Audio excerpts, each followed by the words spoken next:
Welcome back to the BigSchoen podcast. It's been a hot minute. I figured I'd do a little of a revamp since the brand's kind of grown a bit.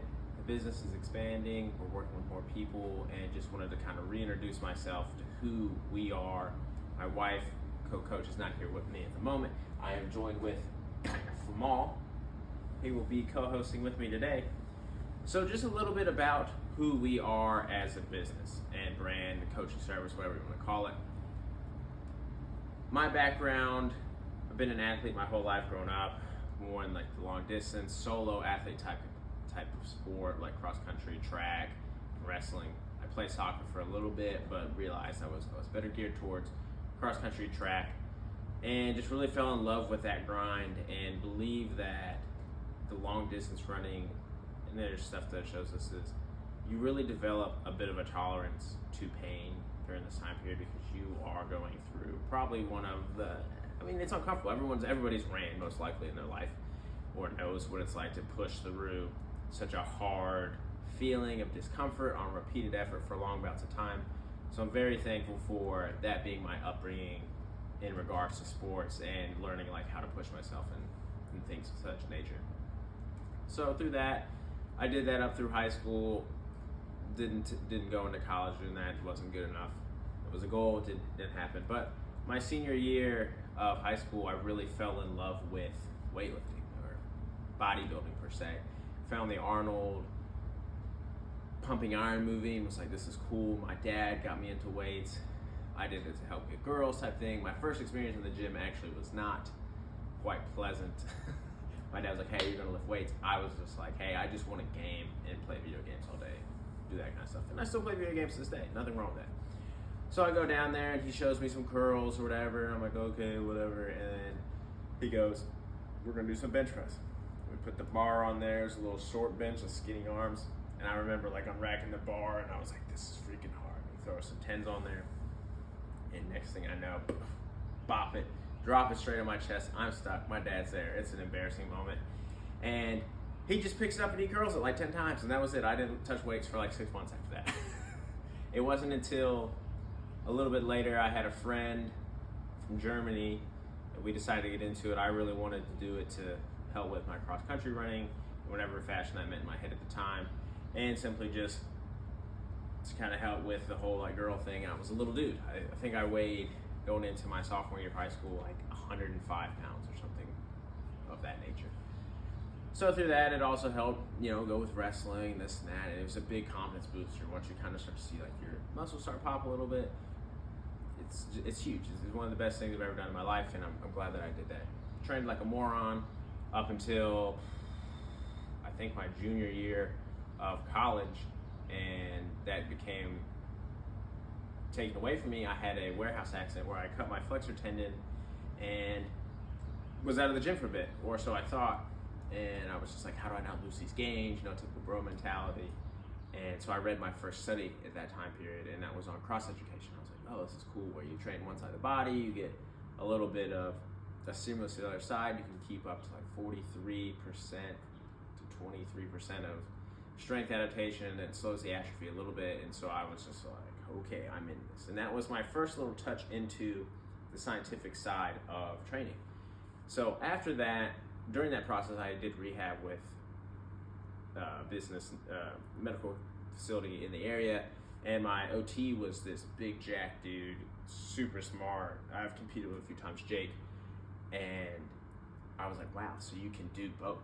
And at that time, I was kind of drifting through like what I wanted to do with life, and I always knew in the back of my mind I was going to go down the personal training route, but was kind of running from it. So I hurried up, finished my undergrad degree after goofing around for a little bit, ex-phys, and decided to work as a physical therapy tech at a medical facility in the same area that was with the dude that I did physical therapy with. So I had a bit of an in, was a little familiar with what that was. I get in my first day and I'm like, oh my Lord, I don't know jack squat about any of this, because I kind of goofed off in school. In college, I was a good student up through high school, and in college I just didn't like it. So I remember running into the bathroom between giving patients exercises because I didn't want to ask the PT for the 10th time. I was like, what is this? And I was like, I got to get it together.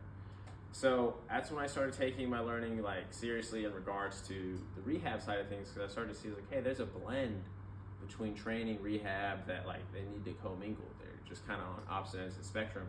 And I got to see how just exercise itself is a big, powerful rehab tool. So a year goes by, we get a physical therapy student, and I realize you're kind of useless as a tech. You make no money, you're easily dispensable. Even though the PTO was great, it's just you have a knowledge cap and a scope that you can only do so much. So same place I worked at had the opportunity to be personal training, and I was just like, I'm taking the risk, I'm going for it, which is nerve-wracking because this is the first job where sales is a part of it. Your income fluctuates up and down, and you work weird hours. You start at 5, 6 o'clock in the morning. You work when people aren't working, and I think that is the thing that's missed. Is a misconception of becoming a personal trainer. Is a lot of people like, oh, you just play around the gym all day, this and that. I mean, we do wear pajamas to work, so I understand why that perception is out there. But when it comes to the job itself, it's a lot harder than people think. You're dealing with people, you're trying to change people's habits outside of the gym, inside of the gym, their lifestyle, their nutrition, this and that, and it's quite a battle. And not to mention, people are crazy creatures. You have the psychological aspect. You hear a lot of stuff in between those hours that some people will never know. So I did that for a couple years at that company, and then I left, went to a gym downtown where it was a totally different population. The first population was mostly rehab. People come off that was the model. And so you get to experience that type of demographic. But I was like, hey, I want to see if I've really got what it takes to train people to the next level. And so the gym I went to was a very fit population, very fit, and you're coming on a hurdle just trying to get them to buy in. So I did that.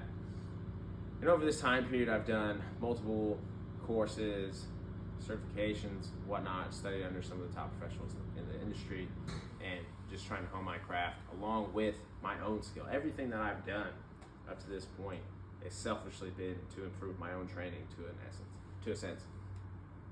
Whether that be when an injury comes about, learning, hey, how do I fix this without having to go to somebody, this and that, talking to PTs that I've worked with, other friends in the industry that we refer out to at times, and then was able to take those skills and have success with a ton of like already fit people. So it's like, okay, I can take people to the next level.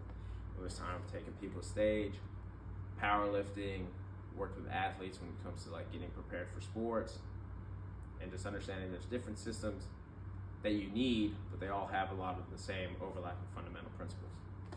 So what I want to do over the next 5, 6, maybe 7 episodes going forward as we revamp this thing is just give more of an insight on how we work in our framework and thought process. And the easiest way to do that is to go through my training model. So my training model is not a workout program template. That's not what it is.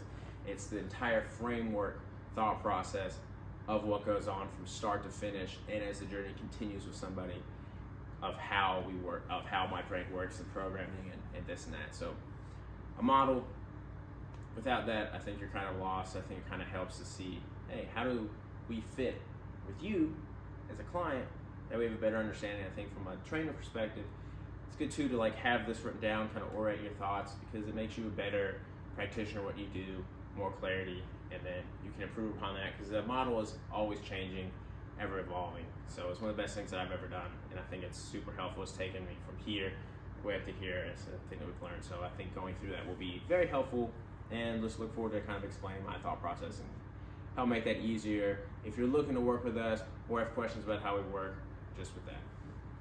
See you guys soon. Thanks for